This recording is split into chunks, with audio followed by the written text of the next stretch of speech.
Hello, everyone.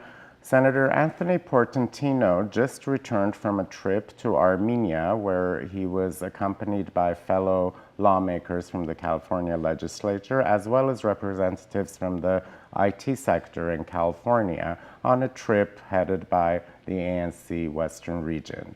When we come back, we're going to chat with Senator Anthony Portantino. Stay with us.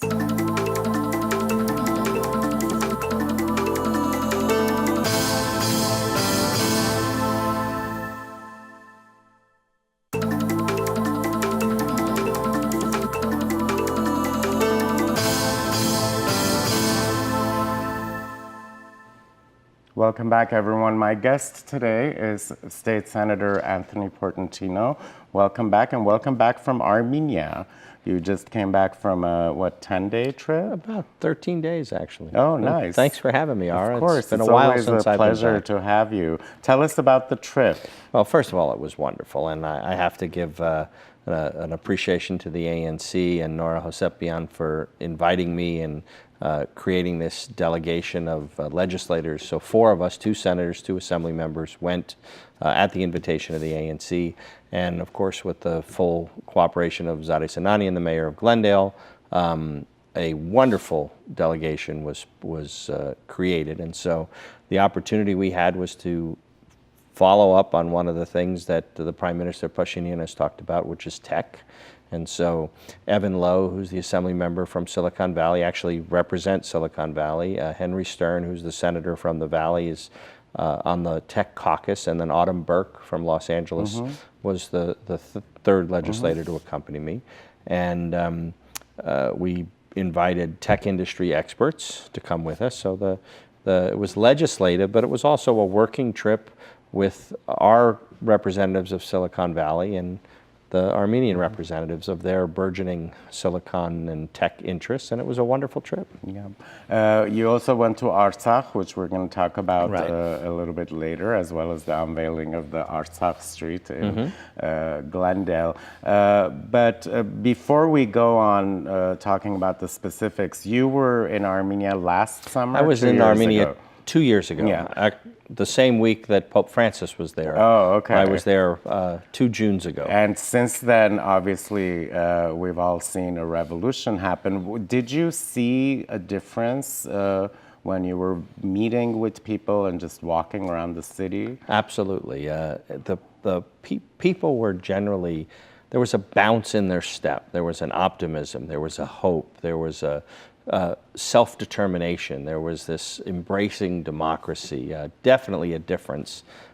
Even though the week Pope Francis was there was exciting because, Pope Francis had said positive things about the genocide and was making that trip, there was definitely a discernible difference within the people in Yerevan, and then we went to Gyumri and Artsakh. So no, you could feel the energy and the excitement.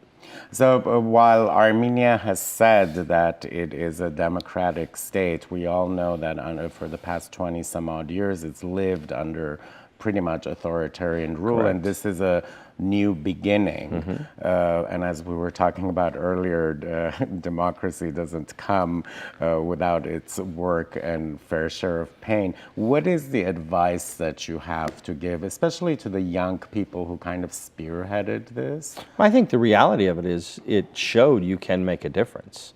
It didn't matter that the opposing party controlled parliament. What mattered was you had a dynamic leader who communicated directly with the public via Facebook, via social media. That was one of the things that my colleagues were extremely excited when they learned about the Velvet Revolution. When we talked to UCOM, the carrier, and how the number of subscribers exploded during the Velvet Revolution, and sort of this convergence between people and technology and revolution, young people really made a difference and continue to make a difference. It's one of the things we saw in America with Obama. He galvanized young people. Most voters say, teenagers don't vote, 20-somethings don't vote, millennials don't vote. Obama proved them wrong by tapping into that excitement and optimism and the talk of the future. And it certainly was something that Pashinyan did, and young people made the difference when they shut down the country. They said, this is our country. And so, my message to young people, whether it's in Glendale, whether it's in Burbank, or whether it's in Yerevan or Gyumri, this is your future, and you can take control of your future. And people ask me all the time, how do I get involved in politics, or how do I get involved in government? What should I do?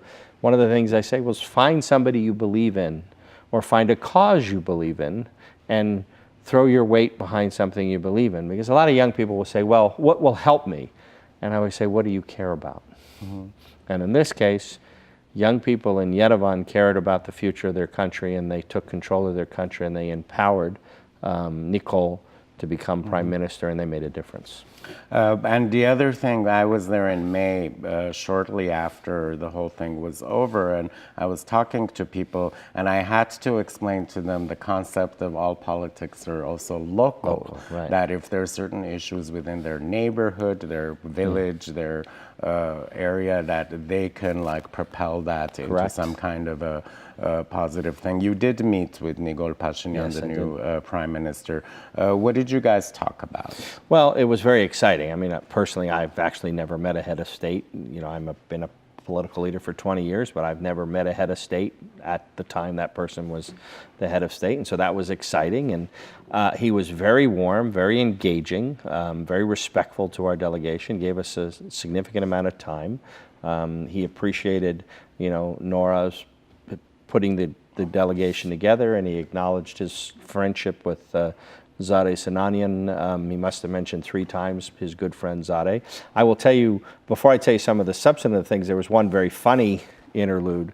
Autumn Burke, Assemblymember Autumn Burke, represents Los Angeles Airport, and she helped with, I think it was Cuba, helped get a direct flight from LAX to Cuba. And so she offered during the meeting that she would help work with Armenia, the government, the airlines, and try to duplicate the success and try to help facilitate a direct flight from LAX to Yerevan. And he misunderstood and thought she said she had already done it. And so he sort of lit up and got very, very excited and was really beside himself at the moment. We had to bring him back to, no, we're going to work on that issue.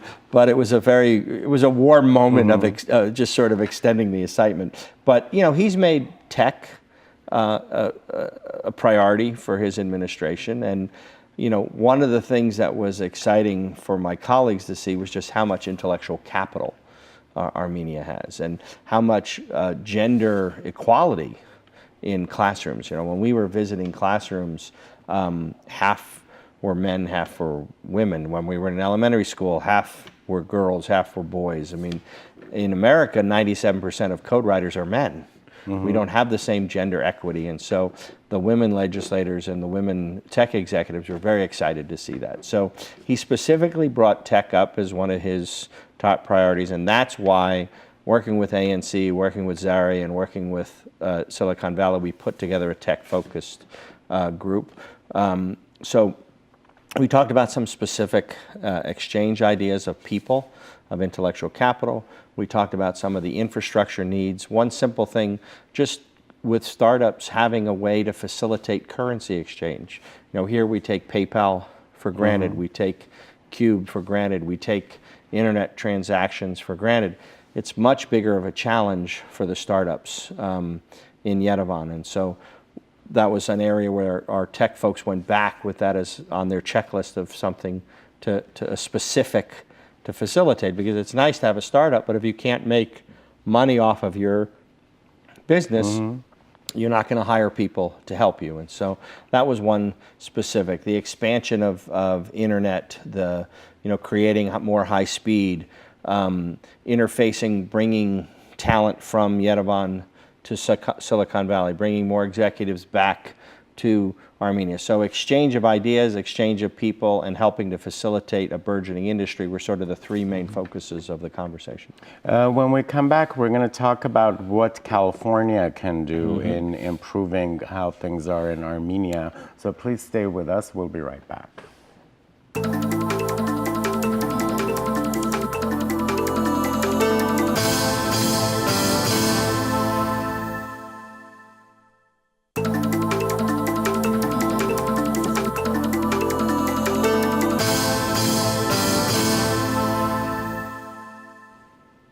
Welcome back, everyone. If you're just joining me, my guest today is California State Senator Anthony Portantino, who's telling us about his recent trip to Armenia, where he was with other state legislatures as well as business representatives from California's IT industry. You met with the Agriculture Minister, the Economic Development Minister, the Education Minister, and other officials, and you also visited the TUMO Center and other IT components. What do you think California can bring to this table? Well, one of the things about IT and tech is that, we're in a digital world. You don't have to physically be in the same location. And so, couple things. We were, as a body, very impressed with the intellectual capital. And so certainly the people power that's in Yerevan and in Gyumri, because we went to Gyumri as well, is exciting. Specific opportunities, exchange. We toured animation facilities. Again, California has a strong, animation companies, and some of that's outsourced to other countries. I know South Korea does a lot of work for California companies, and so I'm in direct conversations with those companies about putting them together with the animation companies in Gyumri in particular. TUMO, obviously we want to bring a TUMO to California, and we want to bring it to Glendale. And so that's exciting too, because again, it engages young people in tech. Startups, which is another area that we can have synergy, because again, we have capital.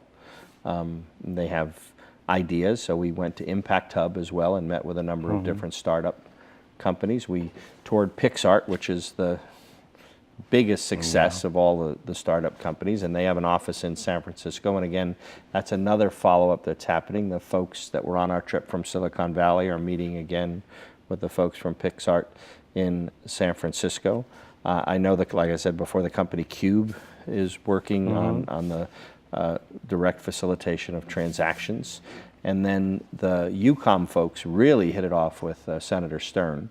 And so I know there's some follow-up specific to UCOM and just 5G and other pieces of the tech world that are being followed up. So there's a lot of synergy that California and Armenia have in common, and a lot of, as you know, connections. I mean, almost everybody we met knew somebody, and I can't tell you how many people from Glendale we met. And even today, when we were celebrating Artsakh Avenue, we ran into a gentleman who we had seen at one of the monasteries in Artsakh, and then here he is in Glendale a couple weeks later. Which I'll tell you a funny story. When I went 2 years ago, I was off the plane 5 minutes on Abovian outside of my hotel, literally 5 minutes, and I ran into a young kid from Glendale who flagged me down.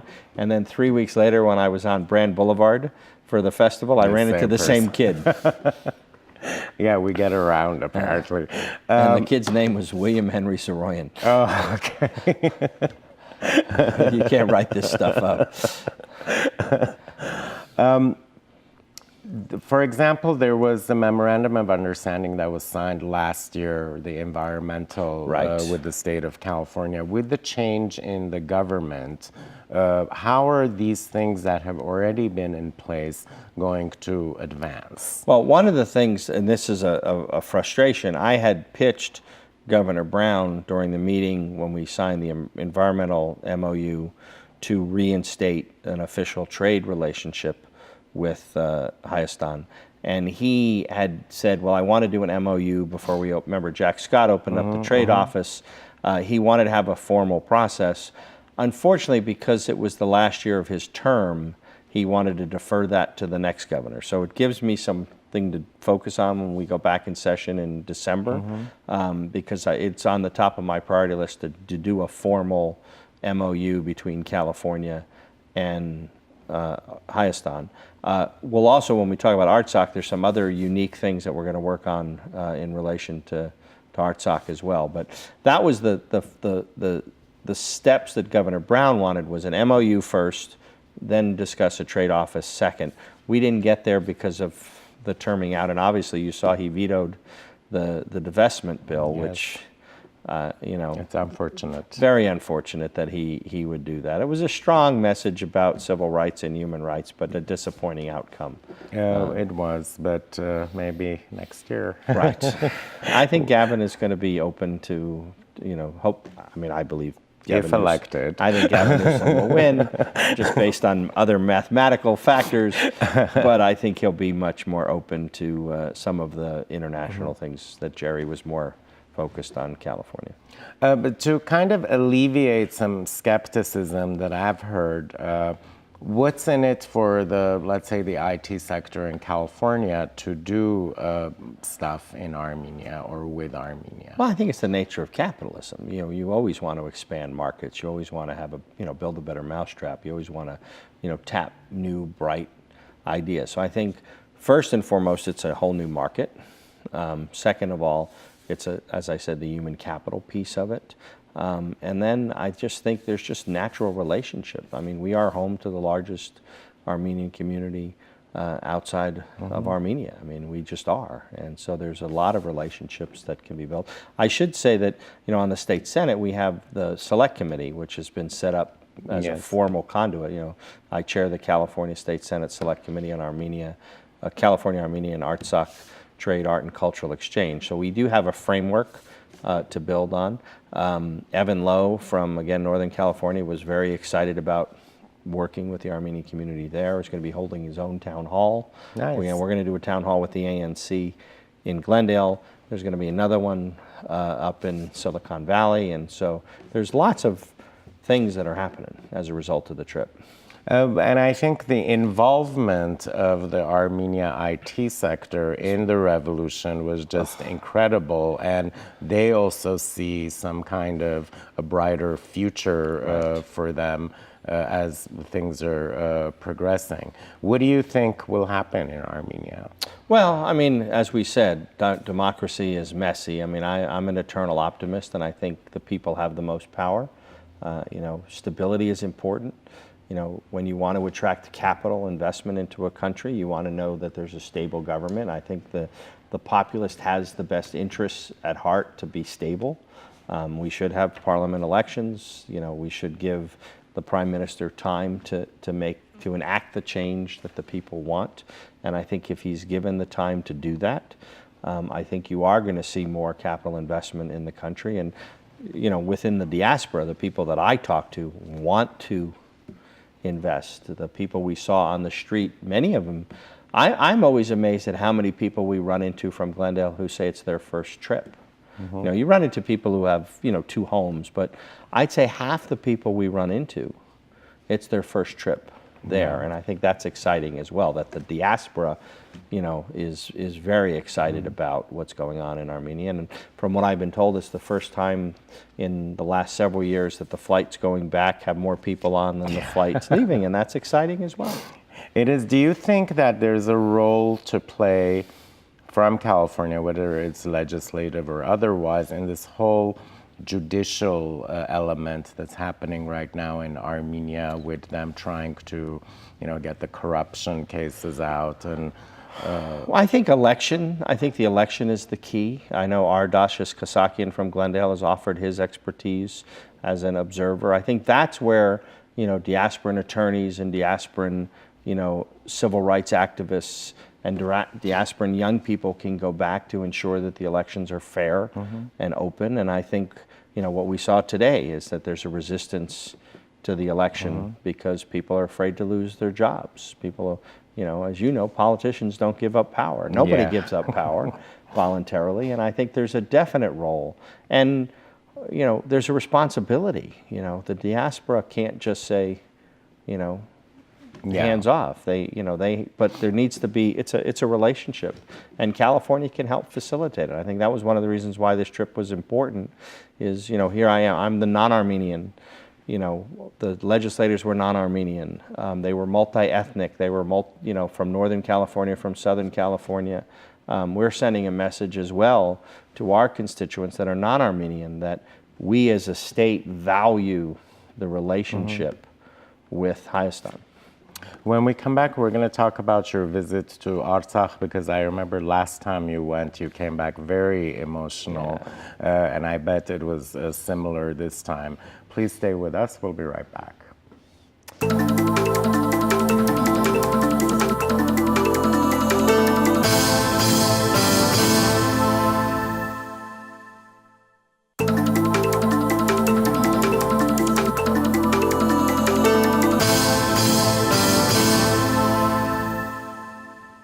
Welcome back, everyone. I'm continuing my conversation with State Senator Anthony Portantino. You went back to Artsakh after 2 years. Yes.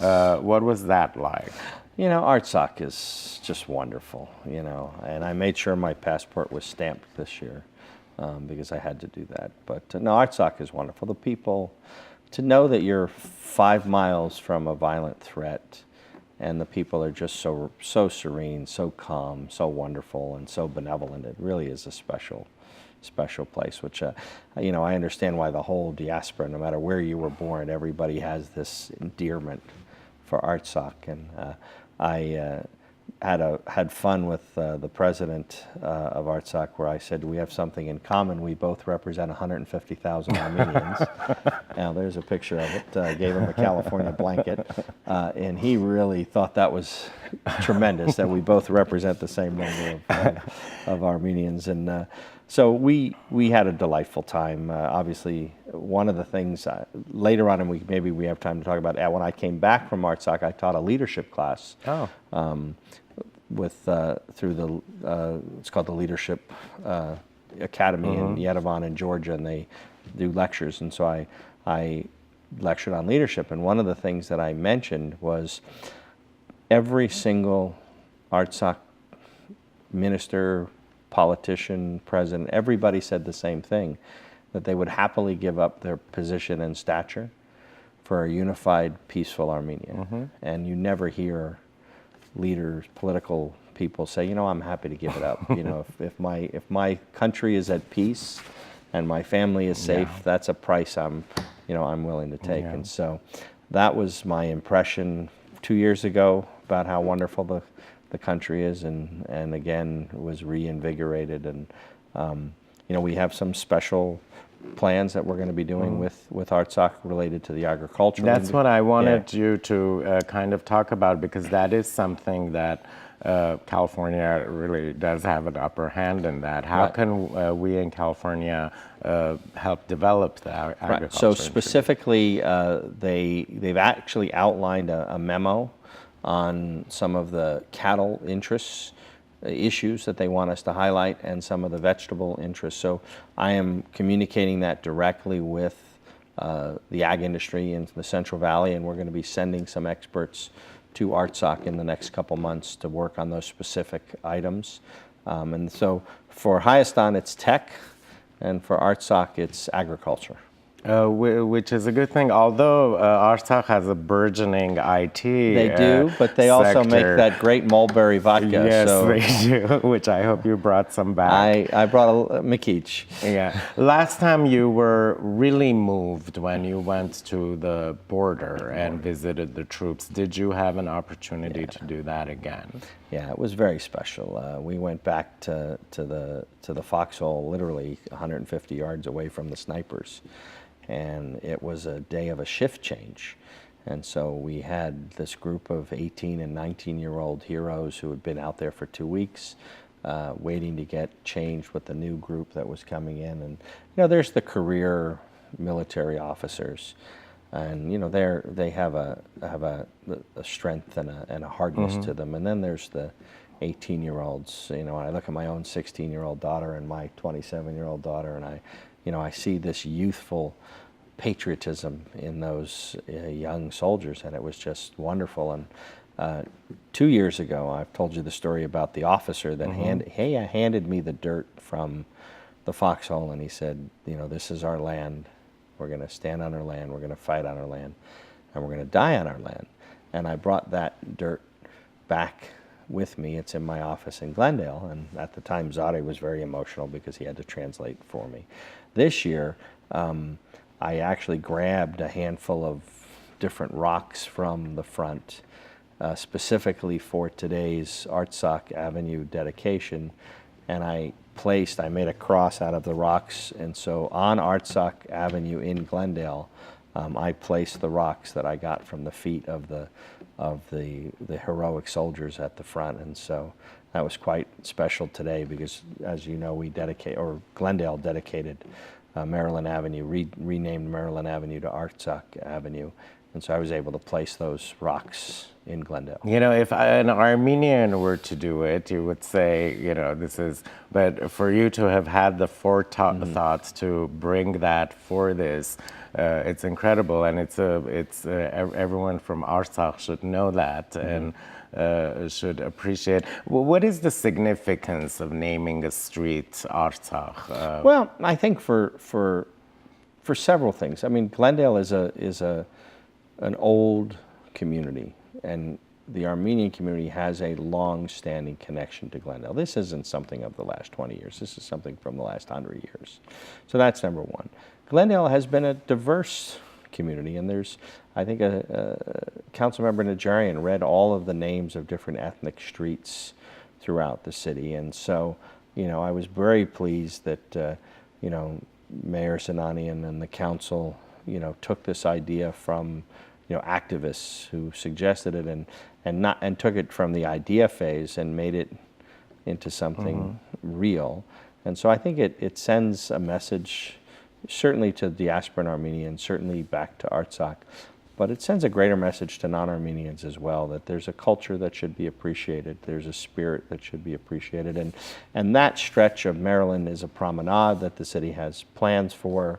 You know, they want to turn it into a strong pedestrian place where people can hang out, and, you know, and so having it be Artsakh Avenue. I preferred Artsakh Way, which I had suggested, but I think it was just because it came from the Odar. I don't know if it was well received, but to me it seemed. But I'm very happy with Artsakh Avenue.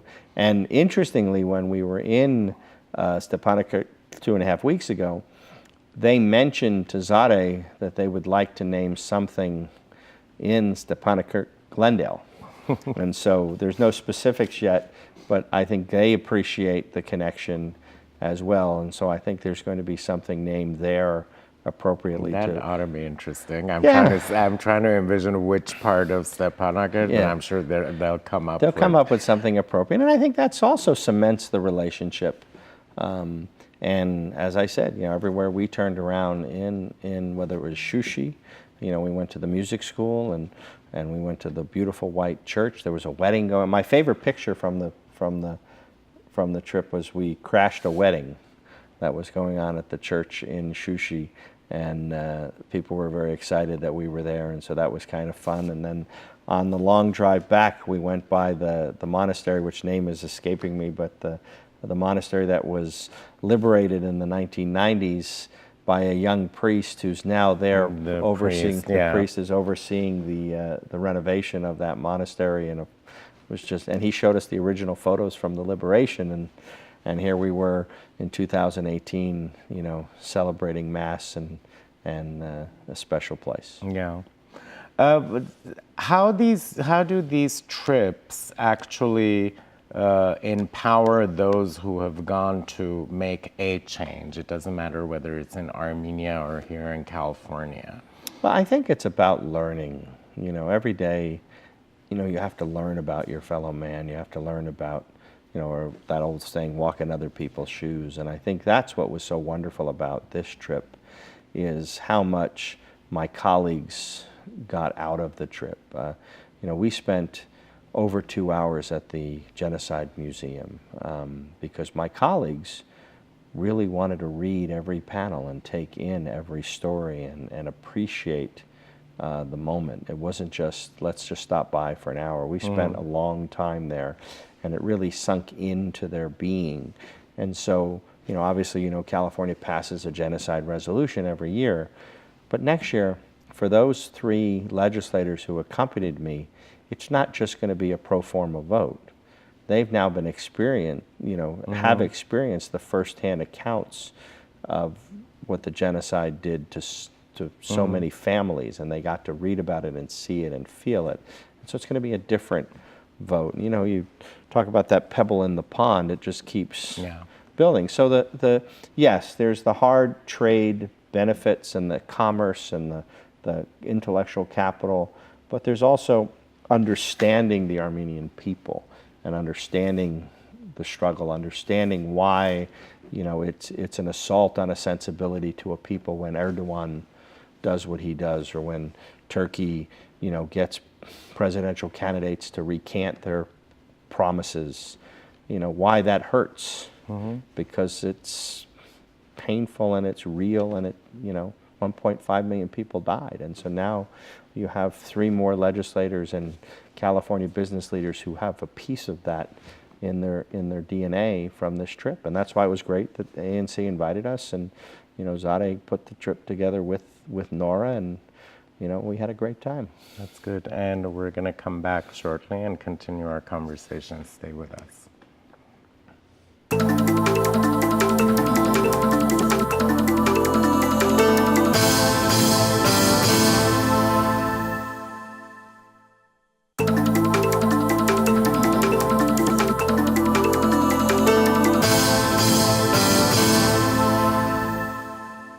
Welcome back, everyone. My guest is California State Senator Anthony Portantino, and we're talking about his recent trip to Armenia. Now, you've already been been part of the blacklist that Azerbaijan has. Was there any type of pressure, again, from the Azeri government or the Azeri lobby toward other members of your delegation? Well, the Azeri lobby is definitely present in Sacramento, and people should understand that whenever we do a genocide resolution, whenever, you know, when I held the hearing on the pogrom from Sumgait pogrom, the 30th commemoration, you know, the Azeri lobby was there, and they were protesting and, you know, putting forth their version of history, which contradicts the eyewitness accounts that were testifying. And so they have increased their presence just from when I was in the assembly a decade ago to today. And so they did send out letters from the council to folks who were interested in going, and asking them not to go to Artsakh, and, you know, putting forth their narrative, which in my opinion doesn't necessarily reflect the truth of the situation, to say it nicely. So they did that, and since I've been back, I've been the subject of ridicule and, you know, unfavorable reports for my visit. You know, they're calling me an international criminal, I think is the phrase, and how I'm hanging out with terrorist people. And, you know, it's unfortunate because the people in Artsakh just want peace. You know, that's what they want. They want peace. And, you know, it's a shame that there's those geopolitical games that go on, and, you know, whether it's with Iran or with Moscow or with the U.S., and it's unfortunate that those games get played, and, you know, the 150,000 people there get caught in the middle of it. Yeah. But there was definitely, no one should kid themselves. That the lobby exists, and it's putting forth its perspective, and that's why it's important that we have to educate people every day, and I'm happy to sit here and talk about it. Yeah, and their will to persevere is something to contend with.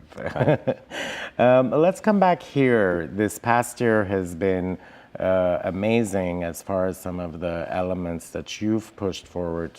For example, the funding for education, the scholarship, the museum. Talk a little bit about that. I was very happy. We went to the American University of Armenia when I was there, and they had a nice panel discussion, and we got to meet all of their education leaders. And so one of the things that I put in this year's state budget is, in talking to Hastings College of Law, which is the public law school in San Francisco, their enrollment was down and their diversity was down. And so I put 6 full-ride scholarships in the state budget, which is about $200,000 per student, so about $1.2 million. So California residents who go to American University of Armenia and graduate and get into Hastings, 6 of you will get a full scholarship to Hastings Law School. So high school students, if you're thinking about going back to Yerevan to get your bachelor's degree, this is an idea and a program that can help you not only go back to Mother Armenia, but get a law degree on the state of California. And so it's for California residents who graduate from AUA and then go to... And it has to be undergraduate, or can it be a graduate degree from I AUA? think it's undergraduate, and then they apply to law school. That part I'm not sure whether it's an undergrad or a grad, but they have to be California residents who graduate from AUA and then get into Hastings. 6 of you will get full ride scholarships. Yeah, that's an incentive for someone to spend 4 years in Armenia. Exactly. That's a $200,000 scholarship. So, and when I was there were only 2 kids who qualified. At least they only showed us 2 and introduced us to 2. So that was one thing we put in this year's budget. We also put $500,000 in for the study guides. As you know, we put the curriculum update, and we put money in last year to implement the curriculum update. This year we put some money in to actually create study guides to go along with genocide curriculum, and that got approved. It was a request I made that the governor signed. And then obviously last year the governor signed the budget that included a $3 million request for the museum in Glendale, and so we want to make sure that's successful. I know there's a big gala coming up in December to support the museum, and I'm proud that it's in the center of my district, and happy that every time I've asked to help. The one thing that I didn't get, which I'm going to come back next year, is I put in a request to have Glendale College get reimbursed for the money they lose on taking April 24th off. Oh, okay. And so they lose about $400,000 from the state for taking April 24th off, and I want the state to reimburse them for that. And so it gives me something. You can't do everything in one year. Yeah, so that's true. We'll work on that next year. And so it's a great partnership. The community, as you know, has been wonderful to me, embraced me 20 years ago when I first showed up, and I get to work on things I care about and help people that I love. How has the community developed in your eyes in the last 20 years? As an Italian American, it makes me hearken back to my youth. I mean, it's where I grew up in New Jersey, where hardworking Italian Americans who came to this country to have a better life for their kids, and as each generation progresses, they get more education, more wealth, more opportunity, and so it's very similar to the world that I grew up in. And you see in Glendale how people have reached out to a city, and the business sector, the entrepreneurship, the schools, the education, the intellectual capital, all working together in a community that everybody loves for a purpose that every immigrant community can embrace, a better place for their children and grandchildren. Yep. So after November, whether we like it or not, California is going to see a change in its leadership. What do you see happening moving forward? Well, is there a way that perhaps the next governor can take a trip to Armenia? Well, I'm already planning another one in 2 years. Well, I shouldn't say I'm planning. There's organizations planning another trip in 2 years, bigger and better. I've been talking to the Senate leadership about being part of it, and so I'm hopeful. I don't think either of the 2 gubernatorial candidates have been there. And I think, we're making sure that every politician in California is aware of what the Armenian community means to California and what Hayastan means to world global affairs. And so we're making that message, and every day we're going to continue to build on it. And outside of the Armenian reality, what are some of the changes that you're thinking might happen in the next year? Well, I think the interesting thing about Governor Brown is he was very tight on money. He really, he inherited a $20 billion budget deficit, and he's leaving with a $6 billion budget reserve. And so I think the fiscal responsibility aspect of it, for my conservative friends out there, Governor Brown really was the mature adult in the room who watched the state's finances more so than any would give him credit for, and he deserves the credit for it. And I think that's going to be the interesting thing. The next governor, things you want to do cost money. Yeah. All good, I always say most good ideas have a price tag. And so it's going to be interesting to see where the next governor puts his focus. We've heard, early education is something that Gavin Newsom cared about. Obviously for Governor Brown, how we funded K-12 education. The local control funding formula was his baby, and so it remains to be seen what the priorities are of the next governor, and how we're going to pay for it. I mean, that's, we all know what we want to do. It's how we're going to do it that is where the rubber meets the road, and hopefully the next governor has a plan to pay for things as we go along. Aside from the obvious, which is voting, what can your constituents do to push forward some of the initiatives? Well, I've said it many, many times over many, many years. The role of the activist is to make us do better. We saw that in Armenia. Activists demanded a better government, and they got more democracy. Get involved on the local level. Get involved with your PTA. Get involved with your neighborhood council. Get involved. You and I were talking about all politics are local. That stop sign, that speed bump, That Artsakh Street that sign. Artsakh Street sign, came from the grassroots, and it was embraced by city leaders. That's what this job is all about, is trying to respond. You have to bring your own leadership and your own values to the table, but it's also being responsive to the people you represent. Senator, always a pleasure. You, Come back again. Thank you. Thank you. And thank you all for joining us once again. Have a good evening.